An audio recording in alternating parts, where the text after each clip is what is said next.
Welcome to another episode of the Recruiting Masters, brought to you by the CFC Insider. It's just me and Gord. We're flying tandem today. Excuse me, gentlemen. That must be Jim calling in to join us. Jim just called me and said he can't make it. Anyways, so what we're going to talk about tonight is we're going to talk about some high school playoffs. We're going to talk about players of the week. We're going to do a bit of a look at the upcoming Bowl D'Or and some of the better players in the Bowl D'Or. So that's the CJIP Championship, so the CFC50. And then following that, we're going to look at a couple of fast risers and then somebody who we think everybody should offer. And then we're going to talk about our recruiting tip of the day. So to jump into this, we're going to look at a couple of big playoff games. These high school playoff games led to provincial championships. The first one we're going to look at is CFC50 Tantramar. They're located in Sackville, New Brunswick. They won their second championship in a row. It might be even more in a row. They feature three CFC 100s, Lucas Cormier, Owen O'Neill, and Olivier Longpre. This team has lost one game in the last 2 years, and I think they have the provincial title the last 5 years in a row. We've talked about Longpre a little bit on the show. I think we might have talked about Lucas Cormier a little bit as well.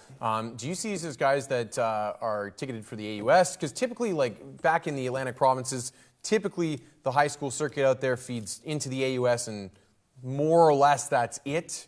Do you see these as guys that spread out elsewhere, south of the border, coming out west maybe somewhere? What do you see as a future for these guys? I think these would be the top prospects on Mount A's board. Right now, I think they're the top prospects on Mount A's board. I think every school in the Maritimes is recruiting them right now. Mm-hmm. I know that Mount A's made tremendous efforts over the last, say, half a decade to make New Brunswick, put up some borders around it. So I honestly think you will see one or two of them. I know the DB Owen O'Neill, his older brother is actually a running back at Mount A right now, or he was. So I would see all three of them ticketed as blue chip recruits at Mount A, and obviously blue chip recruits in the AUS. Well, and New Brunswick's an interesting area because you've got the French part of the province where you actually will get quite a few guys that feed into the RSEQ, particularly not necessarily Laval, Montreal, but that you see a number of New Brunswickers end up at Bishops, Sherbrooke. That's no longer RSEQ, Bishops, by the way. But being from the English part of New Brunswick and the eastern part of New Brunswick, definitely more of an AUS area for sure. It'll be interesting to see. Mount A wants to be the University of New Brunswick, for lack of a better term. I know there's already a UNP, obviously, but Mount A wants to be that university. Yep. They've kind of been and also ran in that conference the last couple of years. It'll be interesting to see if they can keep those guys in-house or if they're going to go out to St. FX has been strong recently. St. Mary's been strong recently. So interesting landscape out there. But I'm always curious with the smaller circuits out in the Atlantic provinces, whether there are guys that can make that leap down to, say, a Division I. Yep. Well, out of the three athletes that we were talking about, that's Lucas Cormier, Owen O'Neill, and Olivier Longpre, I can honestly see Lucas Cormier is probably the top one out of those three. And I could see him being recruited by all the U Sports programs right across Canada. Okay. I could see that for sure. Moving along, we're going to move from east to west. There was another provincial title that was earned over the weekend. Vincent Massey defeated St. Paul's. I believe it's the first time in a number of years that somebody other than St. Paul's actually won the provincial title in Manitoba. There is 1, 2, 3, 4, 5, 6, 7. There's close to 8 CFC 100s on the Vincent Massey roster, starting with Kyle Filwich, who had a big play in the game, blocked a field goal that won the championship. There's Vaughn Lloyd, who's already committed to Manitoba. There's Braden Stubbs, already committed to Manitoba. There's Shad Nikasi. There's Praise Odegon. There's Jack Schaefer. There's Victor Olin Iran. So there's a ton of kids who are on that Vincent Massey roster. Some of them have already committed to Manitoba, but I think it's a super talented roster. And it was interesting to see Vincent Massey upset the provincial power of St. Paul's. Vincent Massey, the Trojans, I believe. You're seeing a bit of a pattern there. A lot of already signed with Manitoba. It seems like the Manitoba prep landscape has become either UND south of the border or Manitoba north of the border. Although we see some guys kind of file out, seems to the OUA at least. But we were having this conversation off camera. I know there are a lot of CFC 100s, particularly from Massey, on your list. Would you consider this to be a real bumper crop coming out of Manitoba this year? Personally, I think it's a huge bumper crop. There's not the lineman that there was last year, but there's all kinds of skill athletes.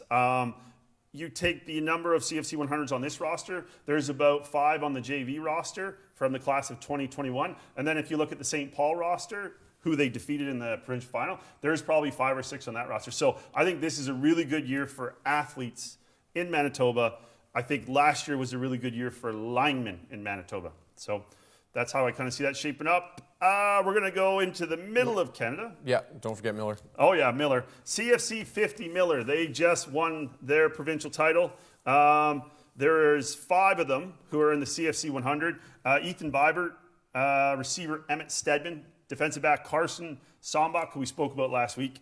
Isaac Birdsell Tyndale, who could be an athlete, could be a linebacker, could be a fullback. I don't know if he could be a running back. And then there's a quarterback, Luke Horning. These are a number of kids who are on the CFC 100. That kind of nucleus led Miller to, I don't know if it's their first provincial title in how many years, but I do know it's the first one in a long while. So congrats to them. They went down to, I believe they either went down to Saskatoon or it was in Regina, but the game itself for a provincial final wasn't even close. Yeah, it was like 42-0 or something, wasn't it? I wasn't going to say the score, but yeah. Yeah. It was, they beat a team from Saskatoon pretty handily. So, but those are some legit football players. The offensive lineman Vibert is actually an NCAA prospect who has close to 5 NCAA offers at this point.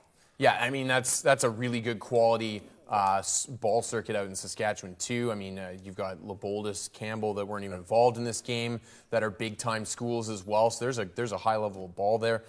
Interesting. I always see QBs sticking out, and you're interested to see where they end up. Yes. You know, Regina's got a vacuum at that position right now. Kyle Siemens is in his 4th year, I believe, at Saskatchewan, and we all know how the University of Saskatchewan loves to keep guys in-house. So interesting to see what the future is for Luke Horning. And I don't want to sleep on the other guys. I know we've talked about Birdsall Tyndale at length on this program. You know, a lot of talent there, and man, when you see a scoreline like that in a provincial championship game, that's an all-timer of a performance. Like, it really is. It's huge. And I'm just going to echo on, you said the University of Saskatchewan, congratulations to them. Yes.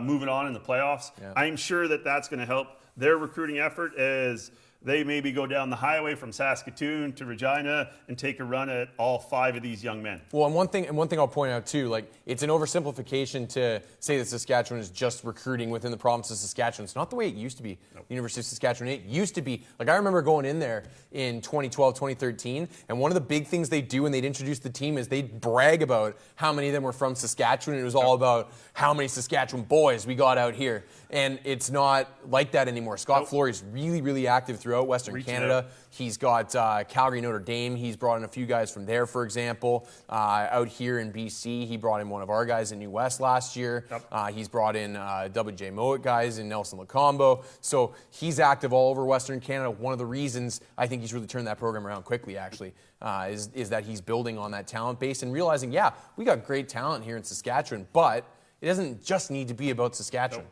We can recruit from all over Western Canada, and they should be able to. It's the University of Saskatchewan. It's one of the best programs out west, always has been. Historically, yeah. They really, you know, like 2 years ago, we saw the recruiting class, and when you look at them, you're waiting and you're watching them recruit Saskatchewan, and you're like, Regina took them.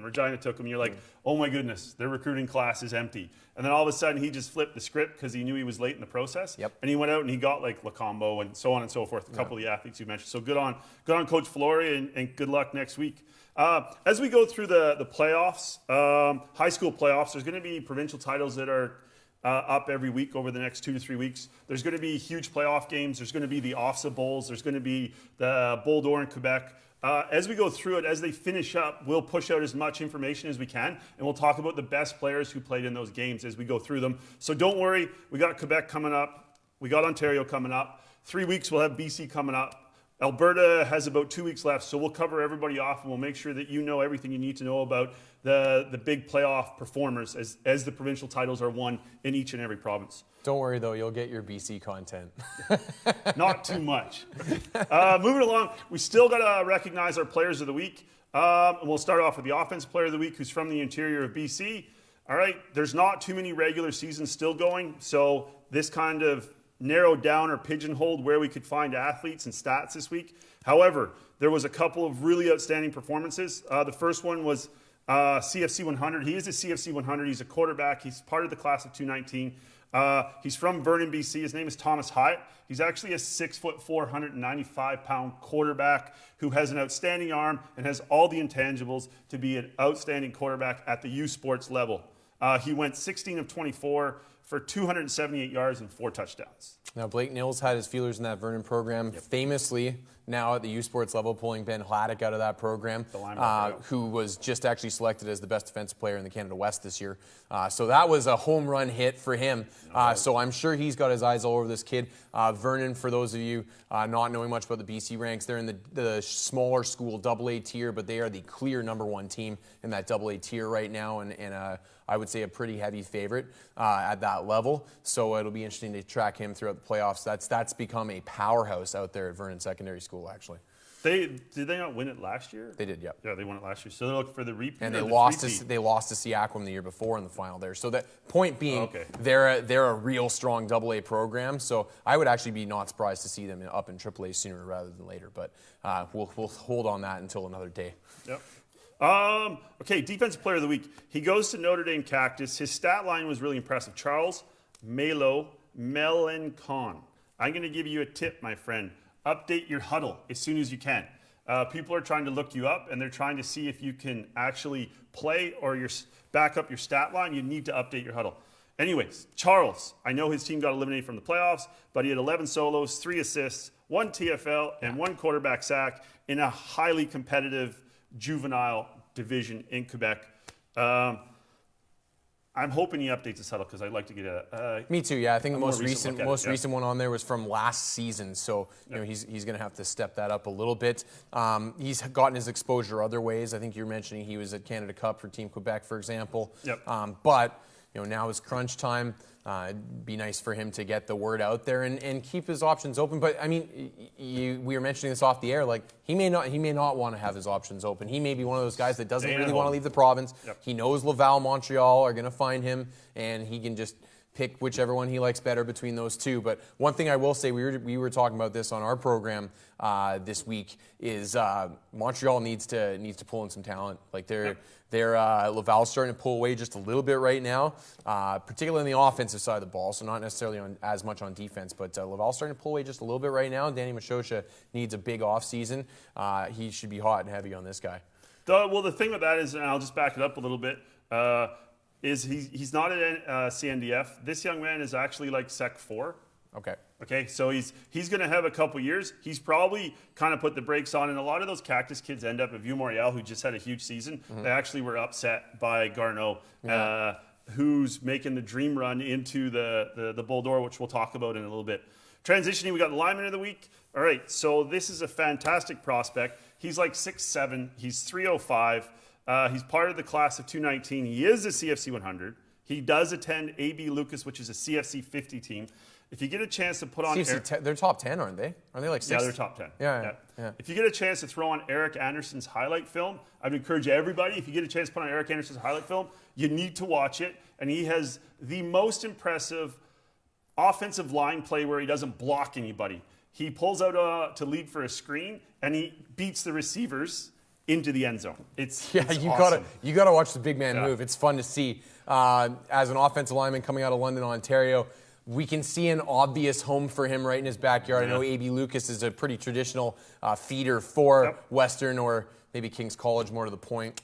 But he's a guy that I know Div 1 teams are going to pay attention when a guy's 6'8", 320 and freaking moves like that. It was impressive. Oh yeah, it was impressive. I watched the clip. I watched the clip, and I was like, I sent a text to one of the offensive line coaches I talk to quite frequently, and was like, "Hey, are you guys tracking this guy?" And he sent me a text back and was like, "Yeah, he's moving. We need to look at his film again." Yeah. So like, good for you, Erik. Thing with him that I noticed, guy likes to finish blocks. Yeah. Likes to finish almost a little over the edge at times. He likes to throw guys, which can get you in trouble. It can get you in trouble at times, but that's exactly what he doesn't just want to move guys. He wants them to end up flat on their back. Yep. And he loves finishing blocks, and you like to see that nasty streak because it's. I was talking about this with a colleague of mine, another coach in this province. It's so tough to teach big men to be mean. Especially when they're newer to the sport, but you spend your entire life as a big man being told not to be nasty because you're bigger than everybody else and you don't want to hurt people. Yep. Right? And it's tough to instill that. So when you have a big man that has that nasty streak built in, like I know that I was missing that coming out of high school. Yep. I knew how to play, but to want to finish guys and to have that snarl was something that took me a couple years to develop at the university ranks. So when you see a guy that has that edge to him and has the size and athleticism to back it up, that's a guy you're all over. Oh yeah. Well, you'll hear O-line coaches, veteran O-line coaches, they'll say if they don't bark when they're puppies, if they don't bite when they're pups, they won't bite when they're dogs, or whatever the case may be. But like for him, he plays 3-tech and he plays offensive tackle and he's crushing people, putting them on the ground. Exactly like you said. Good motor too. He's got on his film. You see him chasing down plays from the backside on defense too. Like just a good motor. Yeah, he can totally run. Athlete of the week is from here in BC. He's a CFC 100. We have him down as an athlete. His name is Jaden Severy. He goes to Terry Fox. He had 125 yards rushing and 3 touchdowns. He had another receiving touchdown. I think it was a 45-yard reception, a single reception for 1 touchdown. And then he had a pick 6 in the game. So Jaden's been a solid performer. He's had a couple of injury issues way back in the day, but he's having a solid senior season when he gets his touches. And he'll probably be making pretty solid impact once they get into the playoffs. They take on another CFC50 team this weekend, but I'm not allowed to talk about BC high school football or the playoffs this week. One thing I will say just to fill in the blanks with Severy is I know that these stats are from their last regular season game, their playoff game 2 days ago. He was excellent again. Okay. And the guy he's sharing the backfield with there at Terry Fox is Cade Cote, who's another CFC 100. And there's another guy, a junior kid, I can't remember his name, Ruval Kaba or something like that.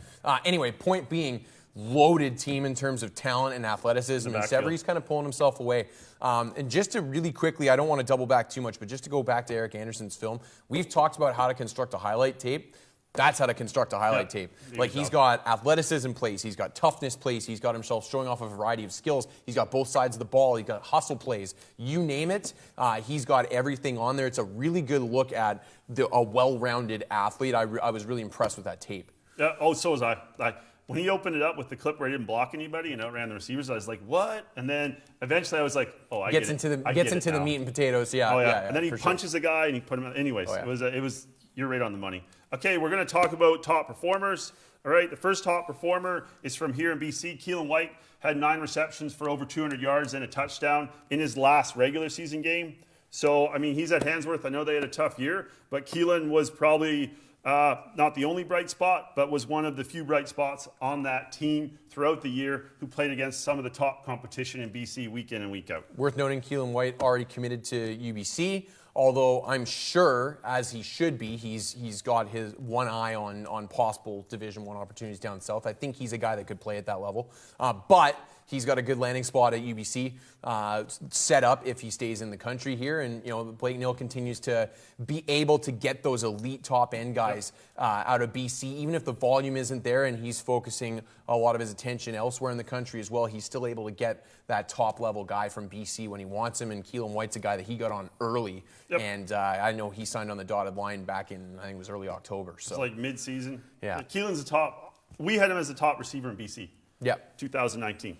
Well, and Keelan's one of those guys that's been really active on the, not just his high school circuit, but outside of his high school circuit. He's done the 7-on-7 thing down south. Done the camps, the combines. So definitely a guy who's put his work in to develop his craft and be a football guy. Yep, totally. So. Next is the second one is another receiver. He's a CFC 100. He's from Auburn, Nova Scotia. So he goes to Auburn's the high school just outside of Halifax in Nova Scotia. Riley's a taller receiver. Last week, or their last regular season game, he had 6 receptions for 131, and he had 3 receiving touchdowns. Look for Riley to be one of the top receivers going forward, especially coming out of the Maritimes. I do believe he's the class of 2020, but Riley is a big, tall, long, physical receiver. He just needs to work on his speed, and he'll be up there with the better ones, probably in Eastern Canada for sure. But I like the way he uses his frame. You put balls in his neighborhood and he battles for balls and he high points. He'll high point, And you often get receivers at this level that have a tough time. Like they're used to just their frame does the work for them and they're not used to high pointing. I've seen some clips with Riley Phoenix where he goes up off the ground and high point stuff. And I mean, you see poor DBs. You get kids that are in his hip pocket, and he just goes up and gets the ball over top of them, and they can't do anything about it. And when you're a guy, you talked about speed being a little bit of an issue right now. you're not going to be able to create space for yourself, so you create vertical space for yourself. Yep, which he does quite naturally. Yeah, he really does. So he may be one of those guys with a skill set like that. If he can continue to play like that at the university level, at the U Sports level, could get away with not necessarily being a burner and be a really useful guy. He's a mismatch guy, so you could throw him some high balls. Return performer. He's from Saskatchewan. He's from Martinsville. He's another CFC 100. We haven't categorized as an athlete, but he plays running back, he plays DB, he plays linebacker, he plays everywhere. Is Cody Gutek. He had 50 yards rushing, but he also had 11 tackles, a couple of TFLs, and he had 1 interception. I think that's his second or third week in a row where he's had that type of performance. Plus, he usually has over 100 yards rushing. But just a shout out to Cody Gutek. I know we don't get a lot of football players, and hopefully I spelt it right, from Martinsville, Saskatchewan. I was just going to say that. Probably prepping for this show is the first time I've heard of Martinsville, Saskatchewan. So, good for him getting his information out there. Good example, by the way, of there's very few diamonds in the rough anymore. Guys don't just appear out of nowhere. You find out about guys no matter where they are, and if you market yourself correctly and you perform the right way, then you're going to get on the right radars. Oh, for sure. Moving along, running back. So we're gonna transition into Quebec, into that tough juvenile conference we're always talking about. Running back Jeremy Lavallee. Okay, this is from 2 weeks ago, obviously, because we're always a week behind. He had 17 carries in their first round playoff game for 182 and 2 touchdowns. Just want a quick shout though. His team, College Jean-Eudes, actually knocked off the number 1 team in the playoffs in Quebec this weekend in Jean-Eudes. So big congrats to Jeremy Lavallee and College Jean-Eudes. So, with my exposure to the Quebec juvenile ranks being more or less this show and the things we do for this show, not super surprising to me in that we've talked about a few of the Saint Jean-Eudes guys this season. So they've clearly doing a good job of developing this class and have a good talented class coming through there. So it'll be interesting to see if they continue to be a major player on the scene moving forward once these studs are out the door. Yep. Well, you know what? That juvenile division, I think it's going to amalgamate next year. There's going to be there's the B and the A, and I think they're going to come together and make like one big one. Yep. But like the best football, some of the best, it's Sec 3, which is 9, Sec 4, which is 10, Sec 5, which is 11. It's some of the best 11 and under football in the country. Yeah. These same young players, and then after that they typically go to CEGEP, right? And have 3 more years in CEGEP.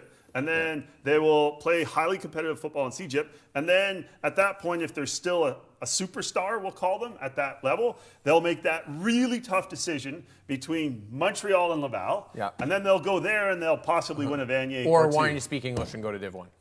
Or, you could do that too. So, but big congrats to College Jean-Eudes. That was a massive upset in Quebec last weekend. Last quarterback is Brian Harkness. He goes to Lucas. He plays on the same team that Erik Anderson does. He was 12 for 15 for 234, and he had 3 touchdown passes in their first round playoff game. So that team's rolling. They're going to have a big game this weekend. If you will follow high school football in London, make sure you go and watch Catholic Central play AB Lucas this weekend. That'll be a huge game. There'll be a couple huge games in Alberta. There's going to be a huge game at the Bull d'Or in Quebec. We're going to cover the CEGEP version of that, but like the juvenile Bull d'Or as well. So what are we transitioning to? Okay, we're going to take a quick look at the Bull d'Or. So the CEGEP Bull d'Or. You have Andre Grissett, who's kind of snuck into this thing, and then, Andre Grissett, who's the perennial power. They kind of rolled into this thing. And then there's Garneau, who had 1 or 2 upsets, who've pushed their way into it. We're gonna highlight some of the CFC60s who are gonna play in the game. There's a couple of them who have NCAA offers. We'll start with Andre Grissett, because I think they're gonna win. Sorry, Garneau. Sorry, Pat Bois. All right. Receiver Kevin Meitel, who has 1 or 2 NCAA offers at this point, plays for Garneau. An alumnus of our Offer That Guy segment, I believe, Kevin Meitel. That was a week after. Patrick Lavoie, who has multiple offers in the NCAA. I believe he's their left tackle. He's one of their offensive tackles. If you're a coach and you're going out to recruit, go look at both the offensive tackles for Andre Grissett. Jonathan Senegal, that's the quarterback. He's a record-breaking quarterback in the CEGEP ranks.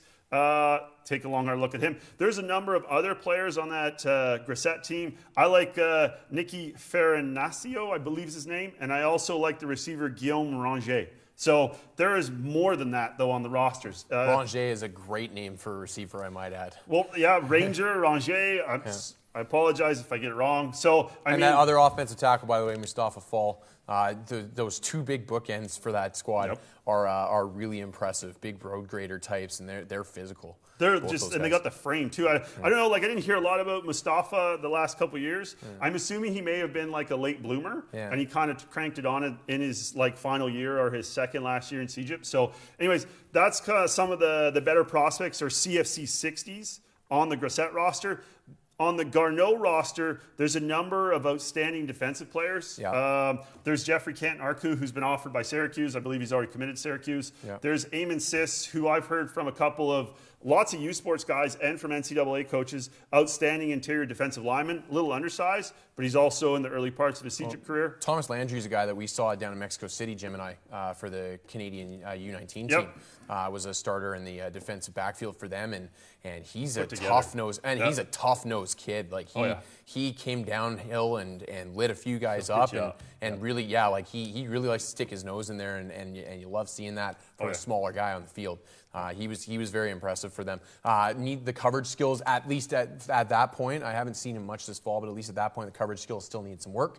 But his ability to track ball carriers, bring them down, get into the box was really good for a defender, and I think he had at least a pick in that tournament as well. So that's what stuck out to us. I kind of looked at him and I was like, is he an undersized Sam? Yeah. Like he looks like a Sam. And maybe if it's like a 2x3 or he's out of the box all the time, maybe not his strength, or like some sort of.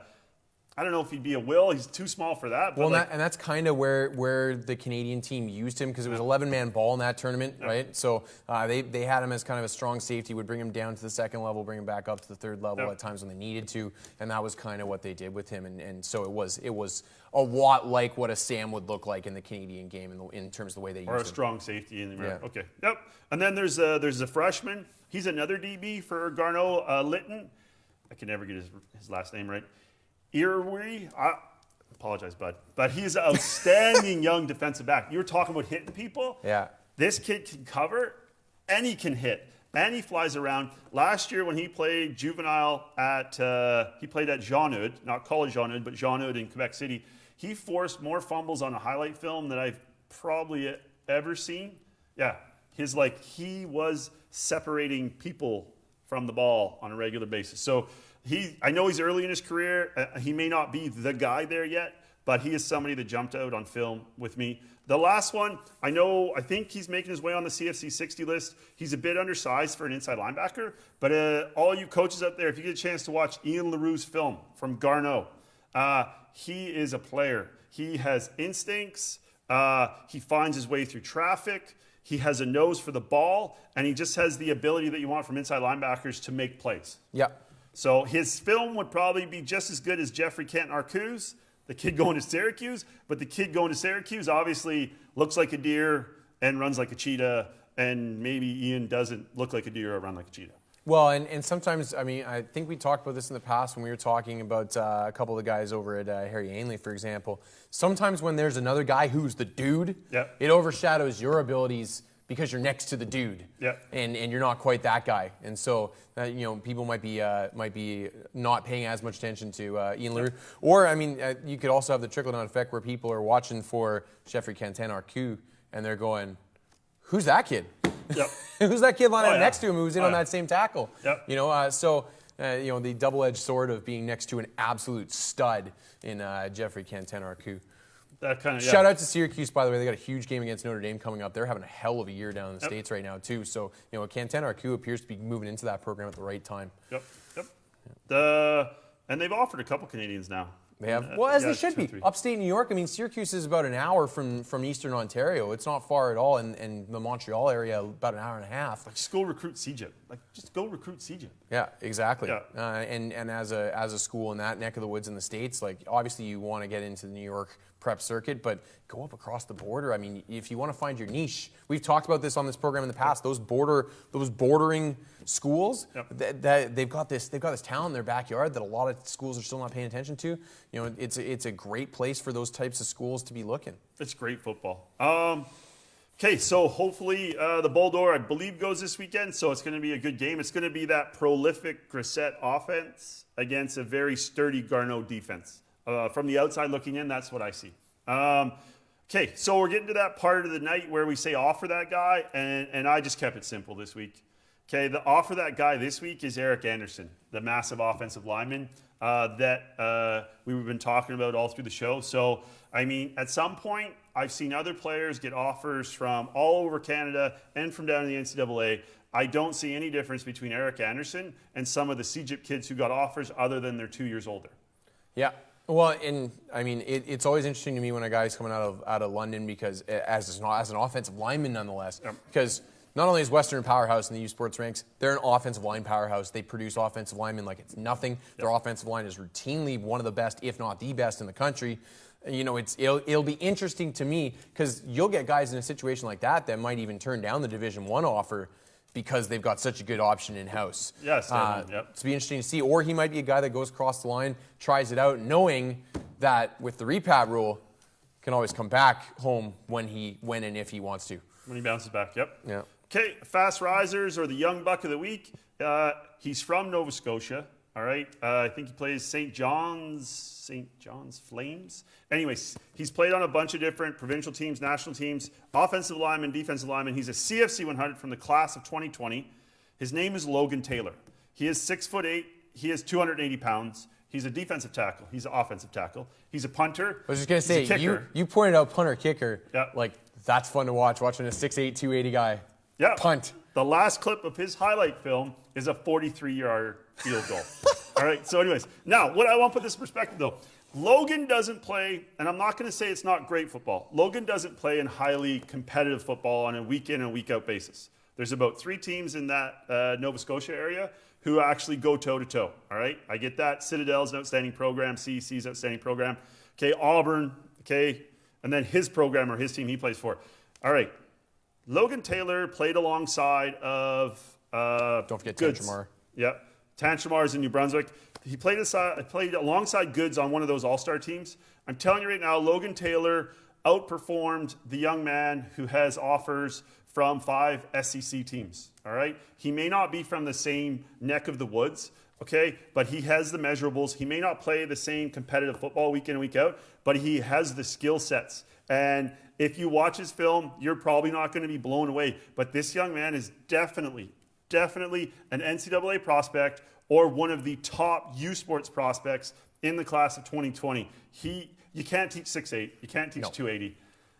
And I would probably recruit him on those, but the fact that he can punt and kick has nothing to do with me recruiting him, but it would be fun to watch. Yeah. I'm really interested with a guy like that to see if he sticks in New Brunswick or if he finds elsewhere to go. Sorry, Nova Scotia. I thought you said New Brunswick off the top. But if he sticks in that neck of the woods or if he finds somewhere else to go, I mean, is it Liam Dick who was originally from back in the Atlantic provinces somewhere, went down to Episcopal? Or am I thinking of somebody else? That's Taylor Burns. Taylor Burns, there you go. So, you know, we've had guys that have gone down to a prep school in the States from that neck of the woods to try and get a little more exposure. Dylan Tabone, a guy who's from New Brunswick, went out to St. Andrews College in Ontario. So they're starting to see a little bit of trickle in terms of guys that are still at the prep ranks moving out of the province to see if they can get a little more exposure elsewhere. I'm interested to see if this guy sticks around and just lets his play do the talking or if he decides that he wants to find a bigger stage to try and shine on. Yep. Well, I know that there was a couple of prep schools took a run at Logan last summer, and Logan made the decision to stay at home.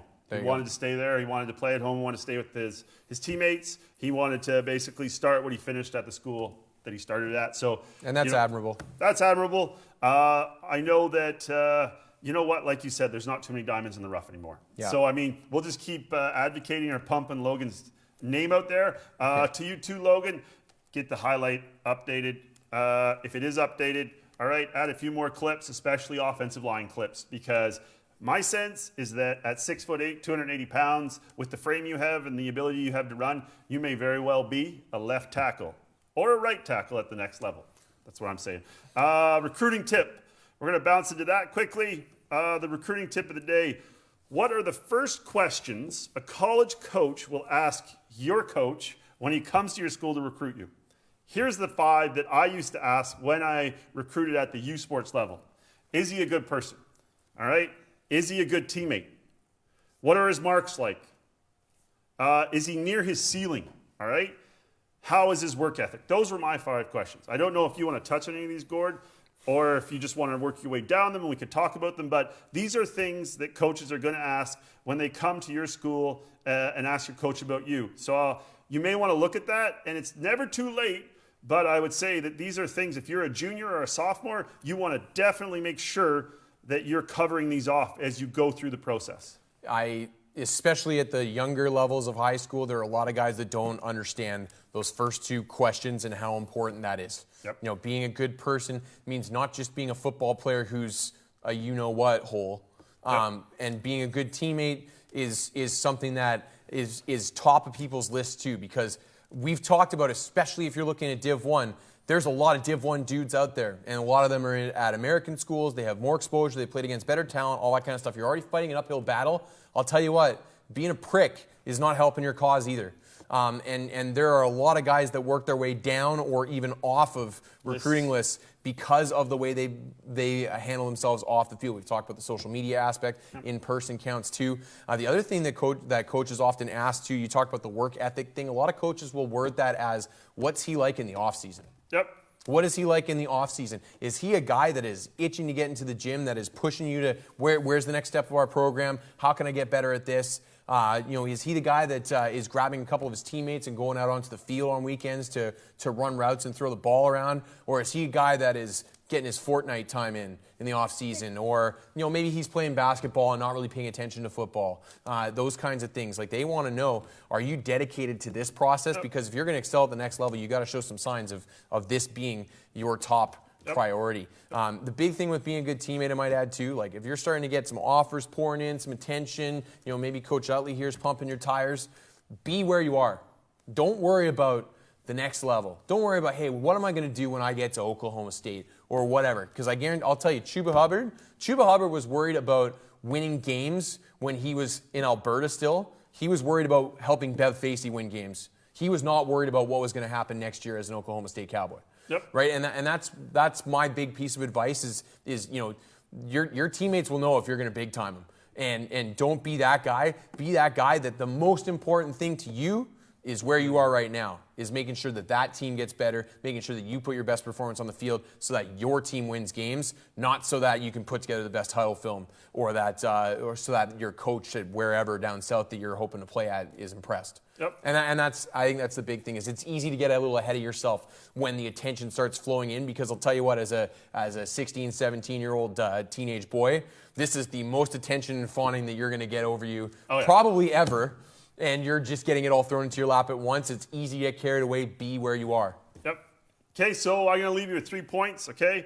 Be a good person. Be a good teammate, okay? And basically love the game. Like, love the game, love the process of getting better. So I'll leave you with that. This recruiting tip and others, you can find them at the recruiting, in the recruiting master sections or the recruiting tip sections of CanadaFootballChat.com. That brings our show to an end tonight, so thanks for joining us. I'm not sure if you're going to sign off like old. Well, I have to give the obligatory plug. Crown Countdown U is, I believe, Thursday nights on CHCH if you're in Ontario, and it posts Wednesday night on cbcsports.ca. This week we're recapping all the U Sports Conference Championships, looking forward to the national playoffs. And if you are having some spare time on the weekend, you should be turning on Saturday afternoon. The UTech Bowl followed by the Mitchell Bowl are both on Sportsnet this week, so flip back and forth at the very least between that and the NCAA, because you will be blown away at the quality of football if you haven't paid close attention to it. Good luck with your playoff prep.